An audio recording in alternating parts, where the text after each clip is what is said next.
Assalomu alaykum, efirda axborot 24 dasturı.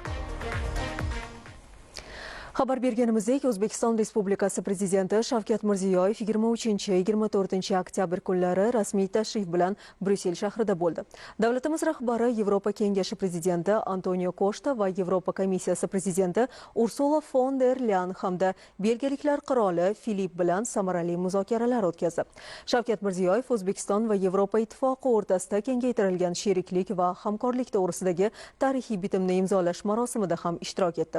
Ushbu hujjat o'zaro manfaatli hamkorlikni eng avvalo savdo va investitsiya sohalarida kengaytirish va mustahkamlash uchun yangi, keng qamrovli huquqiy asos yaratadi. Davlatimiz rahbari Yevropaning yetakchi kompaniyalari va moliyaviy institutlari rahbarlari bilan ham uchrashuv o'tkazib, ustuvor yo'nalishlarda yangi qo'shma loyihalarni amalga oshirish istiqbollarini muhokama qildi. Tashrif davomida O'zbekistonning Jahon savdo tashkilotiga a'zo bo'lishi bo'yicha Yevropa Ittifoqi bilan ikki tomonlama muzokaralar yakunlangani ham ma'lum qilindi. Ekspert va tahlilchilar mazkur tarixiy voqea O'zbekiston va Yevropa Ittifoqi o'rtasidagi munosabatlarning yangi davrini boshlab berganini ta'kidlamoqdalar. Mamlakatimizda so'nggi paytlarda juda keng ko'lamli islohotlar davlatimiz rahbari tomonidan olib borilyapti. Mana shu olib borayotgan islohotlarda asosan inson huquqlari, inson qadrini ulug'lash birinchi o'rinda turibdi.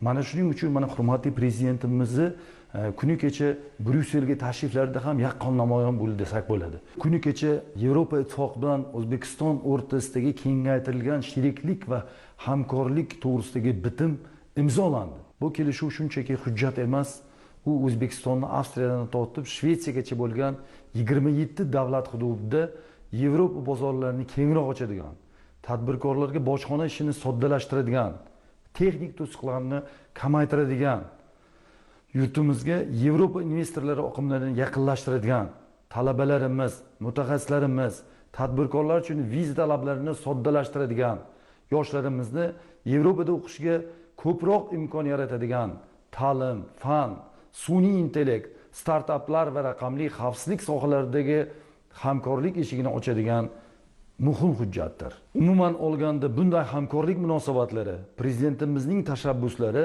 yangi O'zbekistonni dunyo miqyosida nufuzini oshirmoqda. Eng ahamiyatlisi bularning barchasi mamlakatimiz taraqqiyotiga hamda inson manfaatlarini ta'minlashga xizmat qiladi. Uzbekistan und der EU.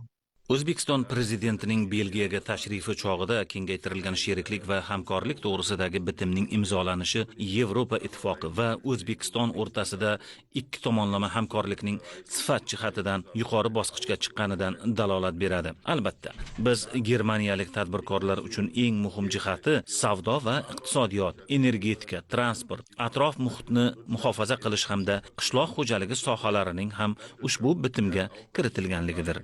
Mazkur bitim imzolanishi bu so'nggi 20 yil davomida Markaziy Osiyo va Yevropa, xususan O'zbekiston o'rtasida amalga oshirilgan uzoq yillik samarali hamkorlikning natijasidir. Shuningdek, u Global Gateway dasturi doirasida hamkorlik kengaytirish ko'zda tutilgan Yevropa Ittifoqining Markaziy Osiyo strategiyasining bir qismidir. Mazkur dastur doirasida Yevropa, O'zbekiston, Markaziy Osiyo bilan hamkorlikni 12 milliard yevro miqdoridagi mablag' bilan mustahkamlashni ko'zda tutadi. Bu albatta O'zbekistonning Yevropa bilan iqtisodiy integratsiyalashuv hamda GSP+ dasturi doirasida Yevropa bozorlariga kirish uchun muhim qadamdir. 2023-2024 yillarda O'zbekiston va Yevropa Ittifoqi o'rtasidagi savdo aylanmasi 8% ga oshib 6.4 milliard yevroni tashkil etgan. Bu albatta oldingi yillar bilan taqqoslaganda juda katta yutuq va sezilarli taraqqiyotdir. Buning uchun prezident Shavkat Mirziyoyevga alohida minnatdorchilik bildirish lozim. Biz tadbirkorlar chunki aynan u yaratgan ijobiy muhit tufayli